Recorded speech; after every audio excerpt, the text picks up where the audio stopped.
Welcome to The Actor's Choice, where the actors and actresses have a chance to talk about themselves and their careers. Join us now for the next hour as we explore the marvelous industry of acting by actors and actresses from today's exciting show business world.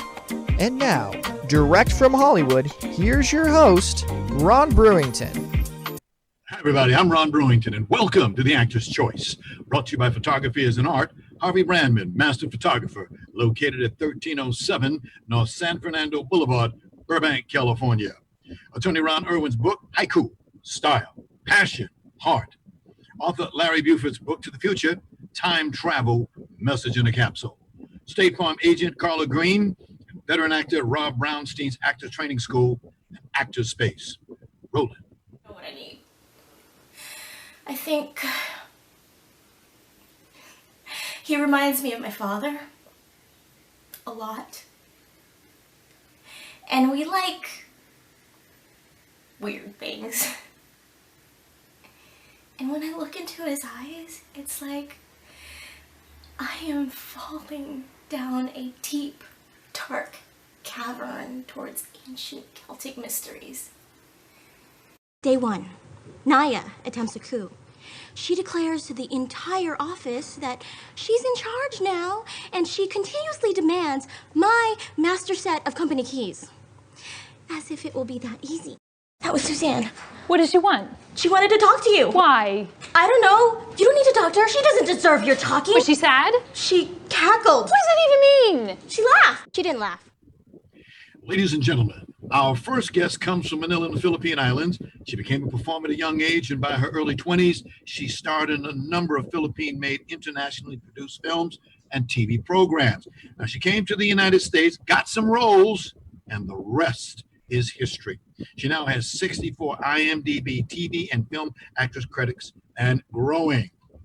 Please welcome Giovannie Espiritu. Welcome, Giovannie. Thank you so much for having me, Ron. This is a pleasure to be here. So thank you. You have quite a resume, my dear. I don't have to tell you that. I mean, you are one very, very, very busy, multi-talented person. Let's start a few years ago. Okay. What made you want to get into the business? Honestly, I have a kind of weird origin story. So I used to be in a cult when I was younger, and the only people that I used to talk to were telemarketers. And I was in a cabin in the woods, and I used to try to keep the telemarketers on the phone for as long as I could because they were the only link to the outside world. And one of them said that you have a really interesting voice and you should get into voiceovers. And I was like, I don't even know what that is. So I looked it up on the internet, and I sent a really stupid tape to the Stars agency in San Francisco because they were the only ones that I saw. They were the biggest agency out there. And I just, in my naivete, I just sent it to the first one. They called me in for an interview. They signed me on the spot, and then they sent me to my first audition that very day. And I booked it, and I recorded it, and it was a video game it was like playing a young boy in a video game, and I was absolutely horrible at it.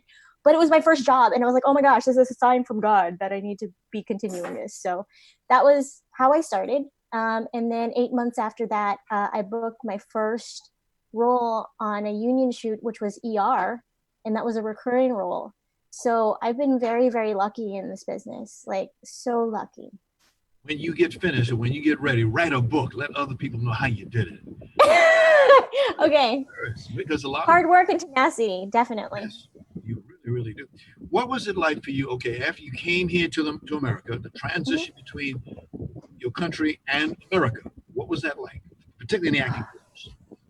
Well, I didn't get started acting until after I made the transition here. So I joined in the Philippines. I was born in the Philippines, came here when I was 2, and then I went back to the Philippines when I was like, I don't know, sophomore year. And I ended up joining a cult there. And then when I came back to the United States, I was part of that cult. So the transition to being in America was a very big transition, not just because religiously I was part of this like really crazy group. And then like it was a culture shock again.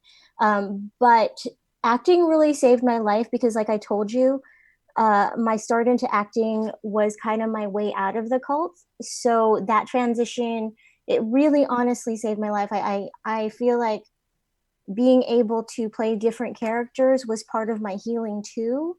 and it made me a more empathetic person. And I didn't see it at that time, you know, like I was just doing what I needed to do to provide for myself and for my child. But when I look back at it, I'm like, oh my gosh, you know, this was a really healing journey for me. So that's my transition. That's like my path. You know, sometimes like you got to follow the breadcrumbs of the universe, you know? Coming here to Southern California, as you know, this is the second largest population of Filipinos in the world right here. Yeah. So it was nice coming home. I mean, the food, everybody, all the good trends, everything was great right here for you. 2003, you got your first IMDb actors credit for a movie called The Shadowlands. With Gary Busey. Huh? With Gary Busey. Yes, with Gary Busey, yes. Yeah. So you recall those early days?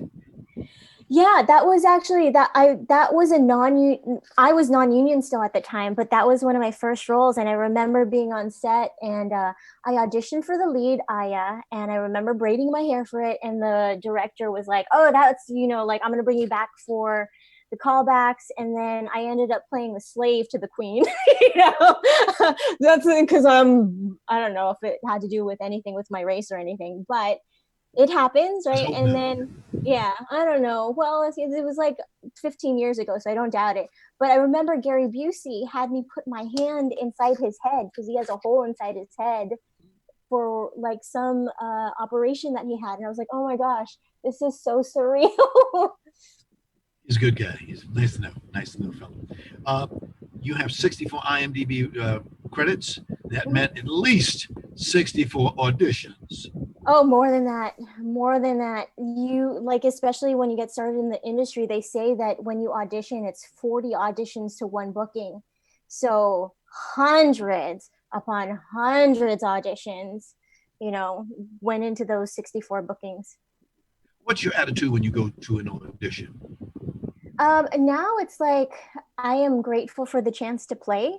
Because just to be in the room, just to be called for those 20 slots that the casting directors have for that hour, just to take up, you know, just to be worthy of taking up some of their time that they say, okay, we want to see what you do with this character.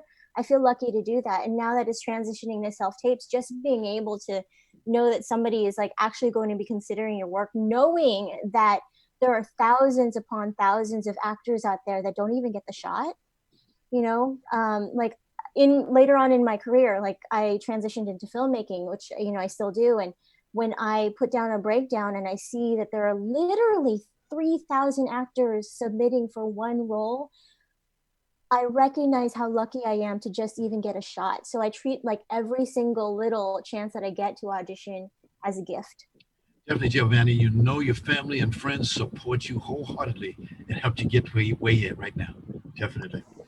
How does it feel? Okay, how much does being an Asian either help or set you back? I have always developed like a half full approach to life, you know, like that is just my thing. I think that, you know, that mindset has gotten through me through a lot of rough times. And I know it's really difficult to be an Asian actor, but it is getting better. And, you know, especially like I told you, like in the beginning, like, and still now, you know, to some extent, Asian Americans were always regulated to the side characters, to always being the support of a, you know, a Caucasian story or a story about a male, like.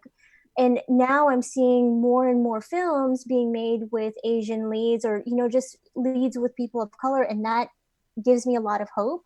And also I'm trying to write more because I want to be part of the, you know, be the change. I want to help be the change in that aspect. I am thankful that being Asian has made me qualified for a lot of diversity programs, like UCB, where I went when I first moved to LA 4 years ago. They have a really great diversity program that if they did not accept me into the program, I would not have gotten the education that I needed in comedy. So, you know, that's how it's helped me. Got you. Because like I said earlier in the show, your resume is off the hook. Ladies and gentlemen, she's got, let's see, beside the 64 actress, she's got 13 producers, 9 editor, 8 director, 2 cinematographer, casting director, 2 casting department, 2 production manager, 1. I could go on and on and on. My dear, These are the skills. That's what makes you the good lady and the good filmmaker that you are now. Definitely. Thank you. I always try to learn as much as possible. And just being an actor, I just got tired of waiting for permission to play the roles that I wanted to play. So that's why I was like, okay, in order to change this, if I know that this is something that really bothers me, how can I change it? One way I could change it is learn how to write. And then also another way I can change it is learn how to film, learn how to edit, learn how to put projects together. So I'm always about like constant forward movement and just keeping like Dory. Is it Dory on little, on the Nemo, keep on swimming? Like I'm always about that. Yes, yes. You're very busy. You run. Let me see. You work here in Los Angeles and in San Francisco. Back and So forth. I started in San Francisco. I started my career in San Francisco, and I only moved to I only moved to Los Angeles 4 years ago. But yeah, I used to commute between Los Angeles and San Francisco because I teach acting to kids. I'm known for teaching kids and teens. I have a lot of series regulars that are my alumni. William Lipton is an Emmy nominee. He plays Cameron on General Hospital. He's one of my former students.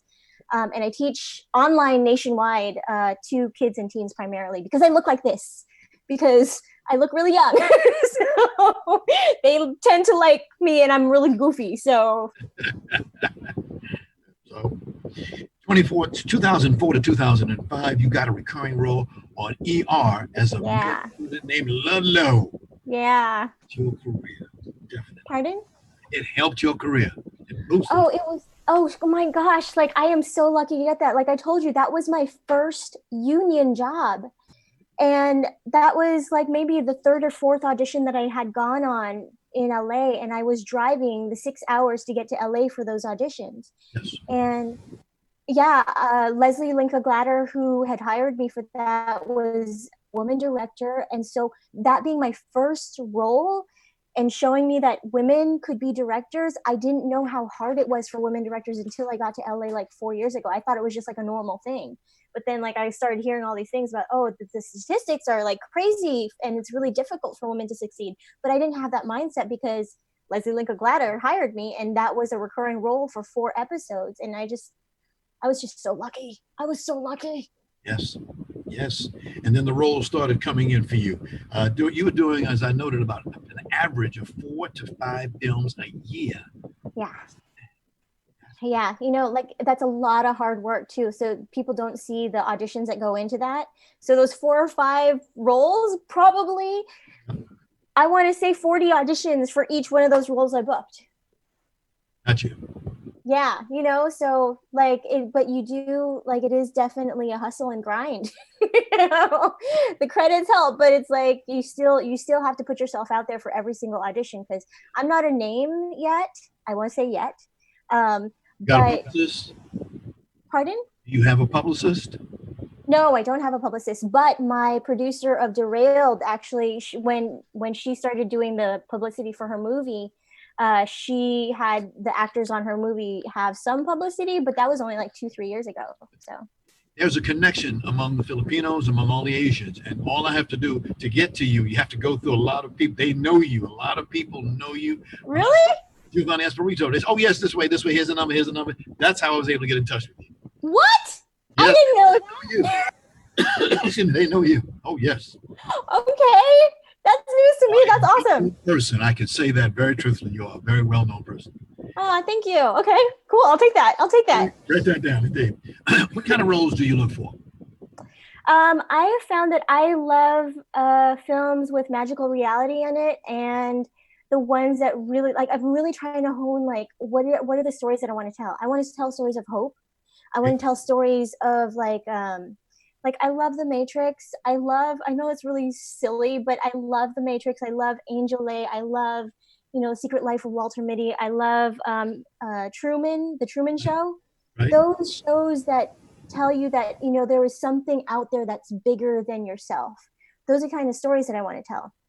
As far as the roles, I am grateful to be playing anything, at this point in my career. Like, I'm grateful for the opportunity to be on set, of course I would love to have more three-dimensional characters rather than just like one that like, goes in and like more pepper please or whatever, but so when my character has an arc, I love that, like give me more of that.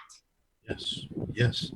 And then the awards and notoriety that you had start coming in. One example was being nominated alongside Oscar nominee Alfre Woodard and Amy Erwin for Best Supporting Actress at Method Fest for Yeah.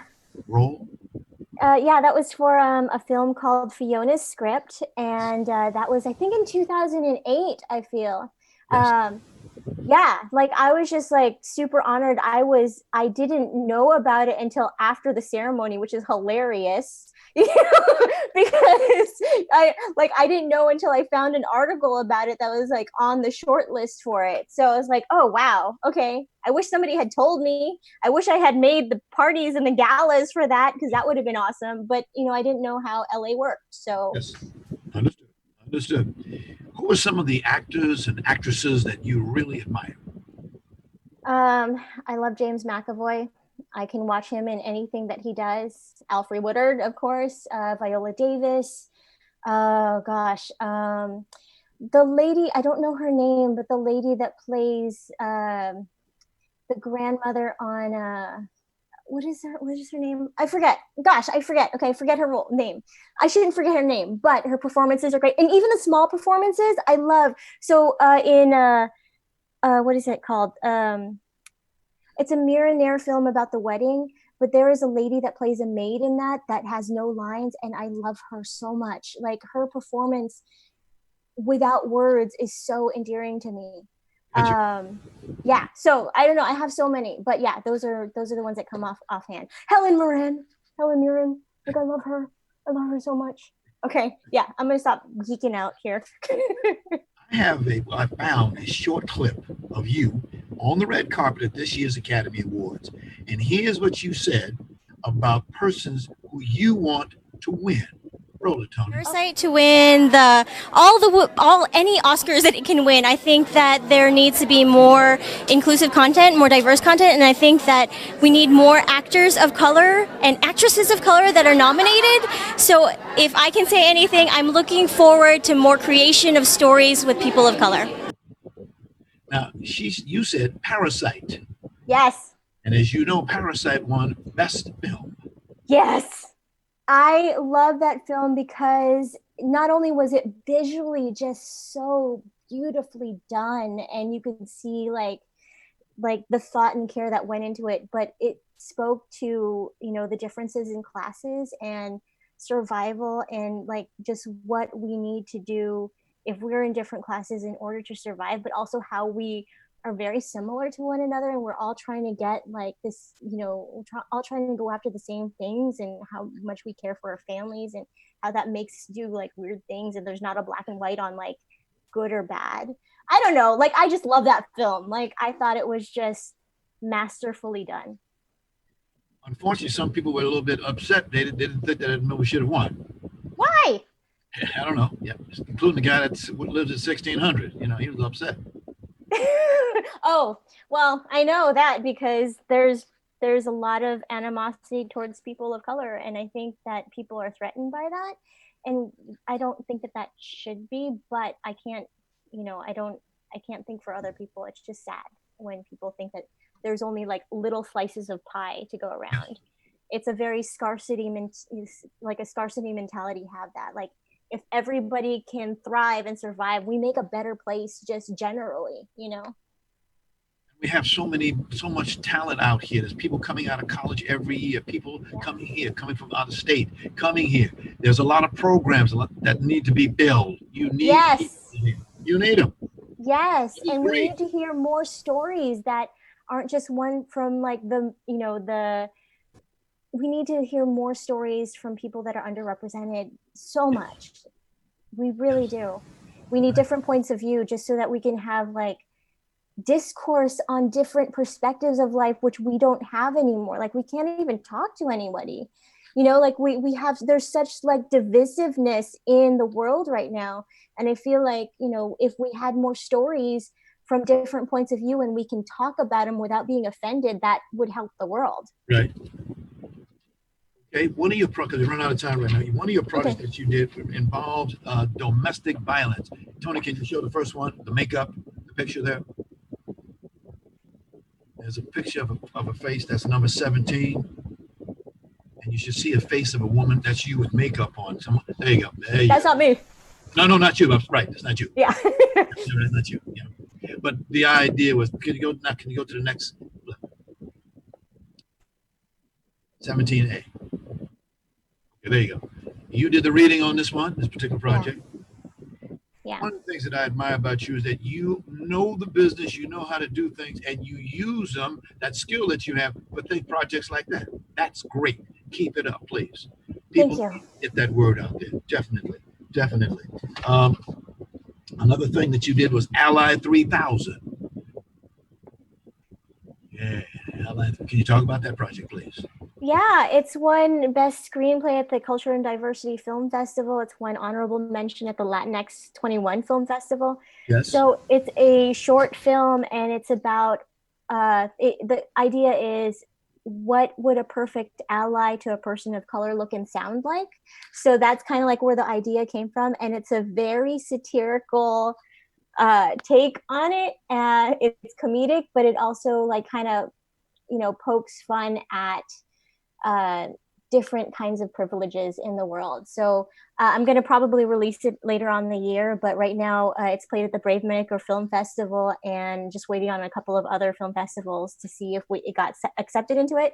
And then I'll probably release it online sometime. But yeah, I usually try to write about things that affect me a lot. And obviously being a woman of color in this industry has given me a certain viewpoint. And that's kind of where that film came from. Okay. You are a new member of Alliance of Women Directors. Yeah. Yes. Congratulations. Thank you so much. And you know what was super amazing is that, remember how I told you that Leslie Linka Glatter, it was a director that hired me for my first union project? Yes. When I joined AWD, she was the first guest speaker for my first class as a director in that organization. And I was like, oh my gosh, synchronicity of the universe. Yeah. So I'm, it's very new. I am the lowly one on the totem pole right now, but I'm listening and learning as much as I can. Gotcha. And finally, you're one of the best audition coaches in LA. Yeah, yeah. Pretty much for kids and teens, though. I got to say that because there are so many really great coaches for adults, but for kids and teens, I got the lock on that. I know my kids do amazing work. So yeah, thank you. We got to go. Unfortunately, we ran out of time. I got a video we can show. It's one that you did as a parody to your mother. Bless you, and keep on doing what you're doing. We'll try to get you back again. Thank you so much. Okay. Brother Tony, thank you. You, my daughter? Look at this. I am in the Philippines at Villa Los Santos. Look at that. It is the beach over there. And then I have the pool over there. And if you look over there, it is the restaurant. And then over there, it is the massage parlor with the very, very happy ending. I was wondering, baby, if you could send me some money. Oh, I know, it is a beach town, but it is still third world country, What do you mean that actors don't make any money? Just go to Steven Spielberg's office and you call him. You tell him that he made a job. Oh my God, don't be lazy.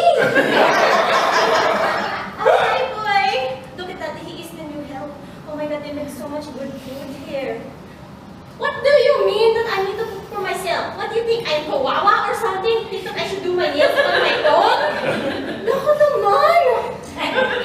You need to just send me the dollars, otherwise how am I gonna tip them? It's not like I'm asking for very much money, okay? It's not like I'm asking for very much. It's not like I gave birth to you. It's not like I gave you life, okay?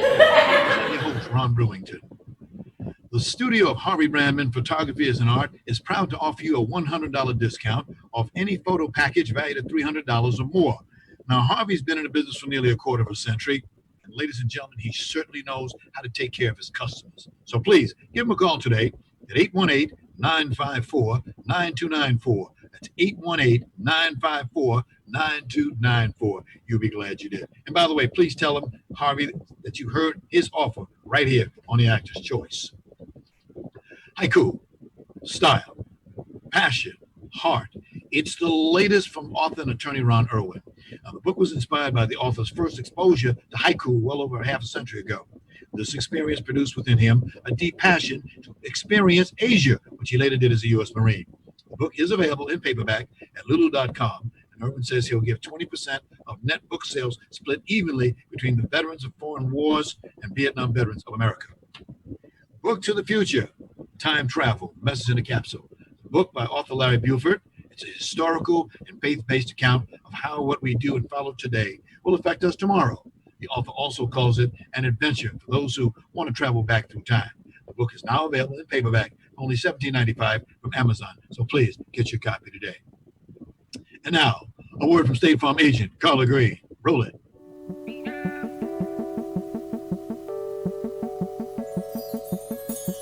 Let me ask you something. What do you see when you look at your home and your car? Do you see a bundle? A combo deal? That's how other insurance companies see them, but a State Farm agent sees so much more. Because the State Farm agent sees your home and your car as more than just four walls and four wheels. They see the things you've worked really hard for. So why not give them the protection they deserve? Let me help you with that. Give me a call. State Farm agent Carla Green, 213-239-9675. I look forward to speaking with you.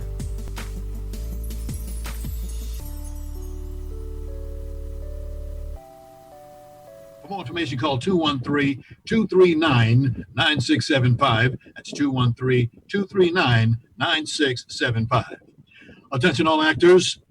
Actors Space provides classes and private coaching by veteran actor Rob Brownstein. And Actors Space is Thursday night classes for working actors and Tuesday night foundation and technique classes for early career actors. The idea here is to build on each actor's strengths and who you are to help refine and reimagine your acting and your career. For more information, contact class at robbrownstein.com or call him at 323-646-1268. That's 323-646-1268. Thank you. The Leimert Park Village Theater Coalition and the Los Angeles Inner City Cultural Center, in association with Town Street Theater Virtual Salon, present Mother's Day virtual readings of, by, about for women on Sunday, May 10th at 2 p.m. Presenting actresses Margaret Avery, Karen Bankhead, and many other celebrities. To register for this event, call James Burks at 323-290-2386. That's 323-290-2386. Thank you. And finally, if you have a product or service or an upcoming event that you'd like to see advertised on this program, please call 323-533-1036. That's 323-533-1036. This is The Actor's Choice. I'm your host, Ron Brewington. Roll it. God, I dreamed there was an angel who could hear me through the wall as I cried out like in Latin, this is so not life at all. Help me out of this nightmare. Then I heard her silver call. She said, just give it time, kid. I come to one and all. She said, give me that hand, please, and the itch you can't control. Let me teach you how to handle all the sadness in your soul. Oh, we'll work that silver magic, then we'll aim it at the wall. She said, love may make you blind, kid, but I wouldn't mind at all. It's the pitch. My next guest is an actor who's deaf. He was born in Detroit, Michigan, and grew up in Duluth, Minnesota. He's attended several schools, including Gallaudet in Washington, D.C. Came to Los Angeles in 2012. Look at that picture of him right there, to join the Deaf West Theater production of Sereno, and has been active ever since. Ladies and gentlemen, please welcome Daniel Durant and translator John Arce. Welcome to the Actor's Choice, gentlemen. Thank you. Thank you. Looking good today. Thank you. Hi. I'm excited to be here. Thank you. Thank you to have you here. Before we begin, I sincerely wish to thank publicist Lucy Pollock. She spent time coordinating today's show appearance of you guys, and she really put a lot of heart in it. She was determined that you guys would be here today, and she made it happen. Thank you, Lucy. Thank you. Yes, indeed, for sure. Thank Lucy's a wonderful woman. I love working with her. Betcha. She's a pro. What a pro. Daniel, tell us about you and the world of acting.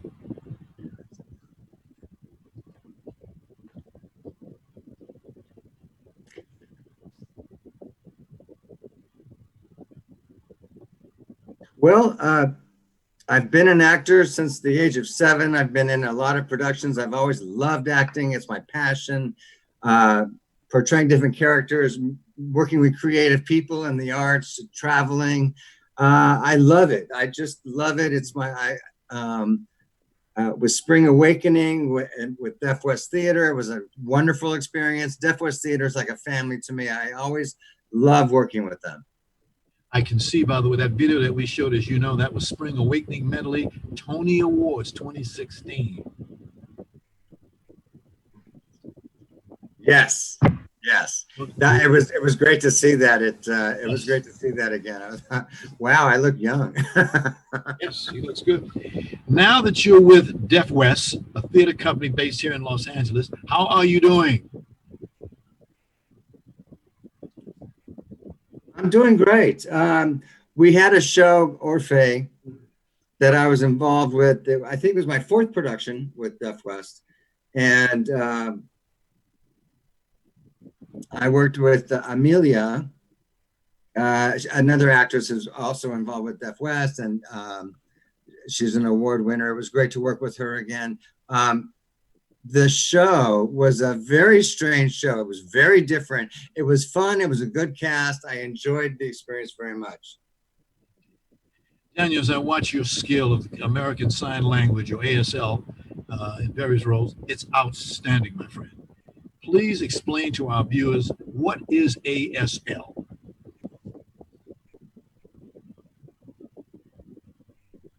American Sign Language is very visual. English is auditory based, but ASL is not based on the English grammar and structure. It's very visual. There's gestures that are incorporated. ASL is a separate language. It's a totally visual language. Okay. Would you say that ASL makes our world a little more beautiful place? Oh yes, oh yes. It's visual.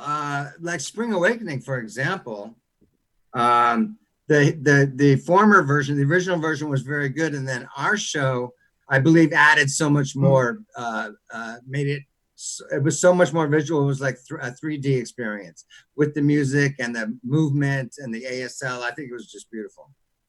Oh. I want to thank again Lucy. She gave me some more material to work with to learn a little bit about ASL, the number of signs that you have. It's amazing. It is amazing. Yes. Can you please tell us? It is. You can learn sign language. There's different ways to learn it. You can learn it on YouTube, or there's phone apps on your phone. It just once you learn it, it's a lot of fun. It's a different way of communicating with your hands that people are not used to. But to use your eyes, it's very different. When I go to church on Sunday, we have someone giving us the signs, and you pick it up from there. I'm learning as a little bit as I go. It takes a while. Oh, that's great. That's nice. Now, back to your early stage projects. You've done quite a few so far. You got, what, 7 IMDb credits? And you're doing well. Yes. I've had a series. I've had a lot of good luck on Netflix. I'm in the show You on Netflix. I just did that, and that was it's a very interesting show to be involved in. The story, and it was a great cast. I just finished a big feature film. It's called Coda. That's a film, and I acted with Marlee Matlin and Troy Kotsur. And Troy is a phenomenal actor. I have worked with him in the past, and also working with Marlee Matlin. I just finished that. I'm not sure when that's going to be released, but it was great. It's great. Okay.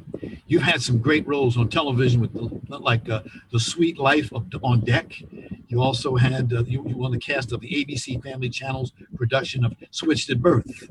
Great experiences.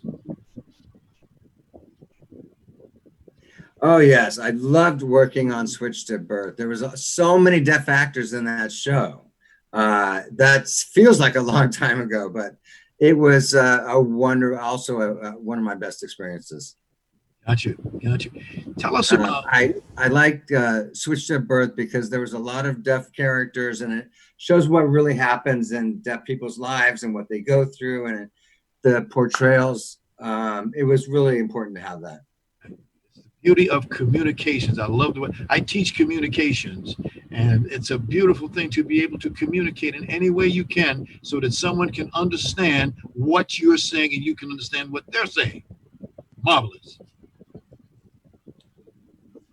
Absolutely. Oh, yes. Talk about working scripts and non-deaf actors. What's that like?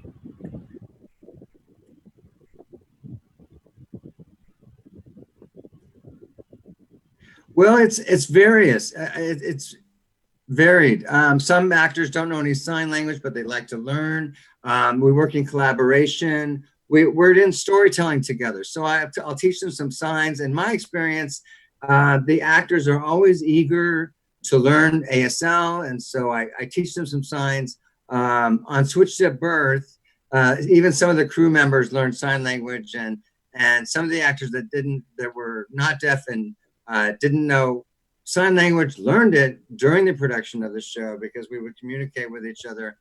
And during the breaks, we would hang out and we would learn each other's personalities and become friends. And we had an interpreter, of course, on the set that was always there to help us communicate, but they also like to learn sign language. And the director didn't know any sign language. So it was very important to have the interpreter there to have good communication from the director and what was during the production. John, what's your background in this field? I'm sorry? What's your background in this field? I'm a sign language interpreter, full time, yes. You're doing well, friend, doing well. How many rehearsals must you do to keep up with rhythm and staying in sync with non-deaf actors?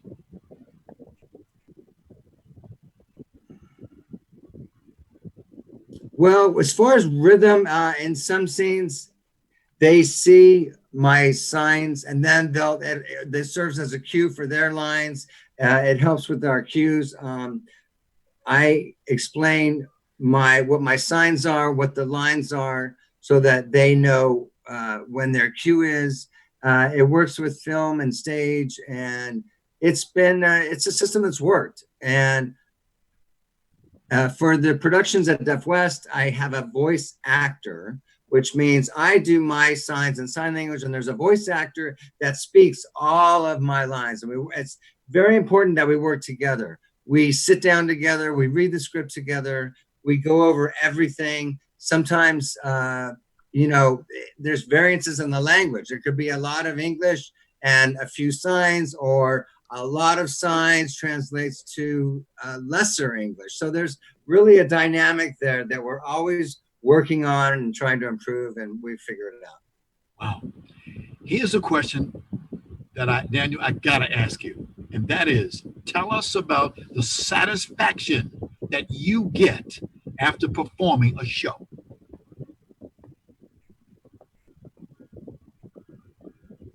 In Orphe, that was after you've done the show.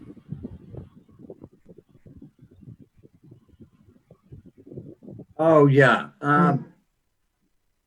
Well, after a show, I'm sad because I'm going to miss my family, because we always become a family during a production. Then everybody goes off to different projects, TV shows or other projects. So it's a grief process actually. But sometimes I get so involved in my character.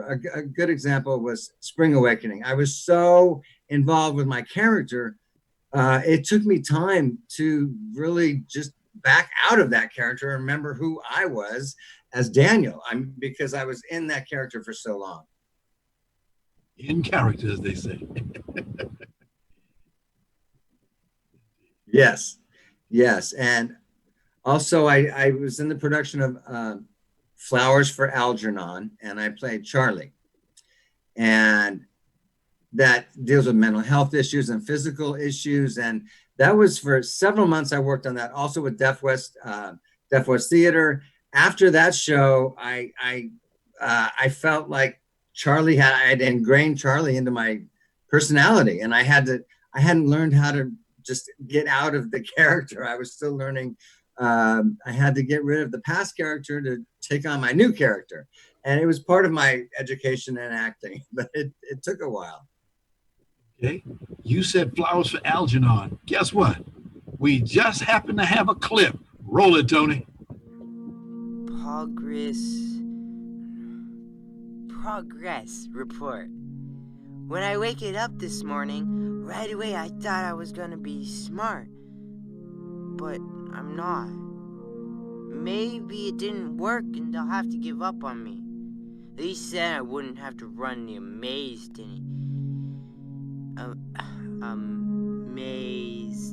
anymore. I hate Algernon. He can't help he's a smart mouse. He had the same operation as me. I could probably do the amazed faster than a regular mouse. Wow, that's beautiful. Beautiful. Beautiful. You're very passionate, I notice, about acting and supporting the deaf community. What do you do in your free time, sir?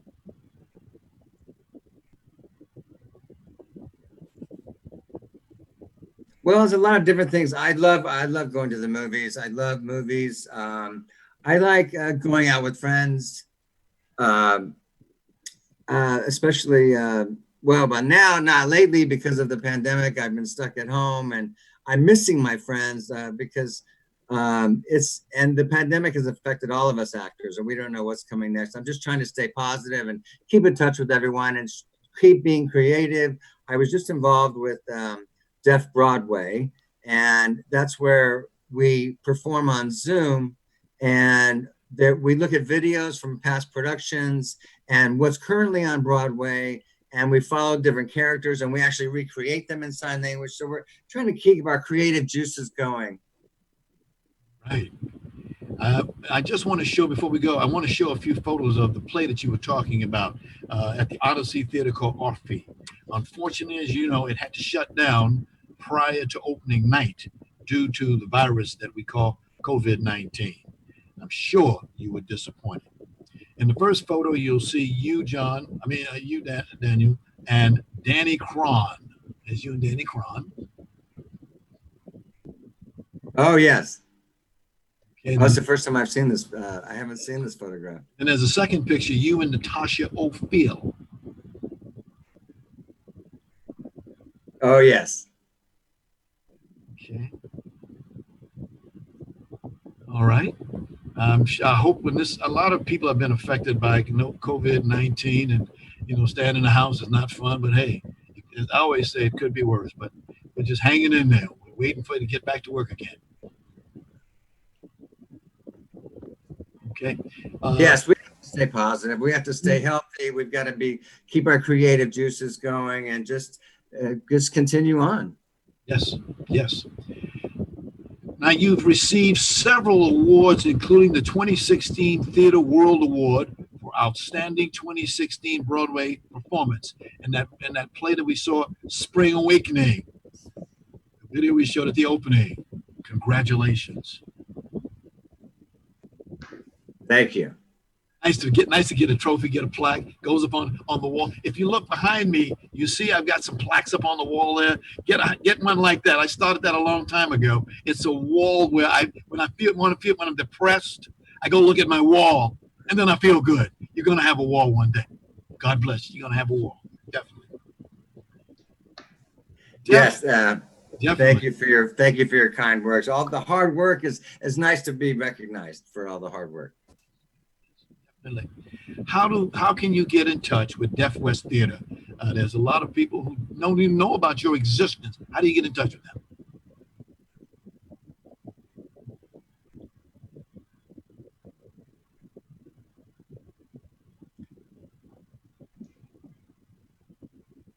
Well, Deaf West is the preeminent company.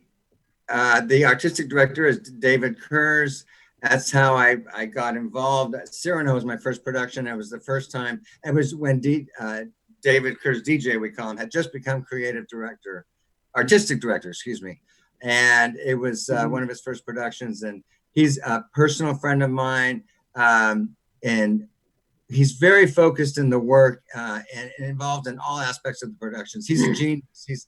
He knows every aspect of the stories and the characters, and he's always providing feedback, and he's so involved. And also with Orfe, it was sad that it wasn't able to open, but he immediately made the decision the next day after it closed. We had a run through and videotaped the entire run through. So all of our hard work is preserved on video. So that was a great idea. DJ is the best. I can't imagine Deaf West Theater without David Kurz, DJ. Indeed. I had heard about the organization, and I can see that they're doing so many great things, and that's what it's all about. There's a lot of actors that could use their services, and it's good to have a place like that to go to. Definitely. Oh, absolutely, definitely. And Deaf West also provides workshops and educational programs. And Deaf West, they want to see more talent and develop new actors and get the pipeline going for the future. And DJ's so multi-talented. It's wonderful seeing everything that he does and working with him. We got just a few moments. Future projects. Can you tell us about some future projects you're getting into?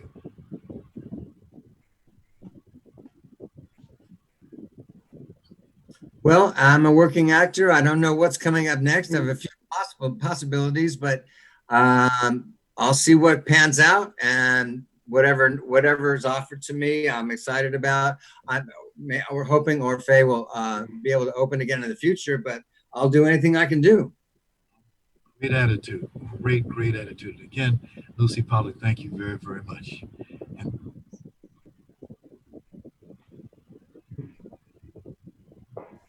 Yes, thank you so much. Best wishes, and thank you for being here today. God bless you both. Thank you. Thank you. Thanks so much. Thank you for having me. Thank you. I want to thank our sponsors, Harvey Brandman, Photography is an Art, Ron Irwin's Haiku Style, Passion, Heart, Larry Buford's Book to the Future, Time Travel, Message in a Capsule, State Farm Agent Carla Green, and Rob Brownstein's Actor Training School and Actor Space. And much, much thanks to our guest today, actress, filmmaker Giovannie Espiritu, actor Daniel Durant, and translator John Arce. And of course, special thanks to our ever growing audience. Be well. We'll see you next time. Take care. Be good. Thank you. Bye-bye. May the force be with you. It's May 4th.